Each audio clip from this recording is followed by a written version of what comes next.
আমাদের রাষ্ট্রীয় বীর হিসাবে আমাদের আইনি সুরক্ষাটুকু আমাদেরকে দেওয়া হলো না। যোদ্ধাদের দাবির প্রতিফলন ঘটিয়ে সনদে অঙ্গীকারনামায় 5 দফা সংশোধন করা হয়েছে বলে জানিয়েছেন ঐক্যমত্য কমিশনের সহসভাপতি ডাক্তার আলী রিয়াজ।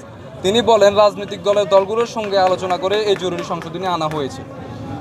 এই সময় আলী রিয়াজ অঙ্গীকারনামার 5 নং দফায় সংশোধিত ভাষ্যটি পাঠ করেন। এতে বলা হয়, গণ অভ্যুত্থান পূর্ব বাংলাদেশের 16 বছরের আওয়ামী ফ্যাসিবাদ বিরোধী গণতান্ত্রিক সংগ্রামের গুম, খুন, নির্যাতনের শিকার হওয়া ব্যক্তিদের এবং 2024 সালের জুলাই আগস্ট গণ অভ্যুত্থানের ফ্যাসিস্ট আওয়ামী লীগ ও তার সহযোগী আইনশৃঙ্খলা বাহিনীর কতিপয় সদস্যদের দ্বারা সংগঠিত সকল হত্যাকাণ্ডের বিচার, শহীদদের রাষ্ট্রীয় মর্যাদা দেওয়া ও শহীদ পরিবারকে এবং জুলাই আহত রাষ্ট্রীয় বীর আহত যোদ্ধাদের যথোপযুক্ত সহায়তা প্রদান, যেমন মাসিক ভাতা, সুচিকিৎসা, পুনর্বাসন ব্যবস্থা এবং শহীদ পরিবার ও আহত বীর উল্লেখ করেছিলেন তিনি।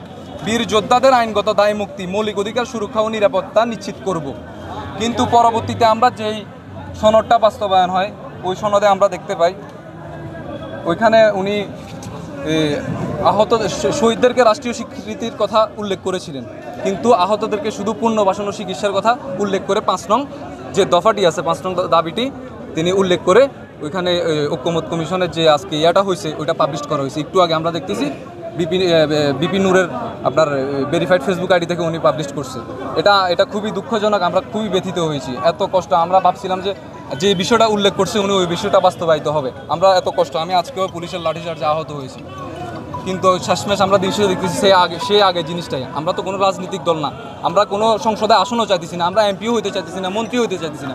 আমরা চাইতেছি আমাদের সম্মানটুকু, আমাদেরকে আহত বীর যোদ্ধা হিসাবে সাংবিধানিক স্বীকৃতি দেওয়া হোক।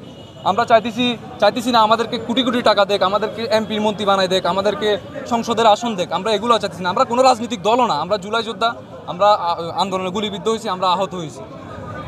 আমাদের রাষ্ট্রীয় বীর হিসাবে আমাদের আইনি সুরক্ষাটুকু আমাদেরকে দেওয়া হলো না। উনি বলেছিলেন একটা জুমার নামাজের আগে, কিন্তু এখানে আমরা দেখতেছি যে আইনি ভিত্তিটা উল্লেখ করা হয়নি।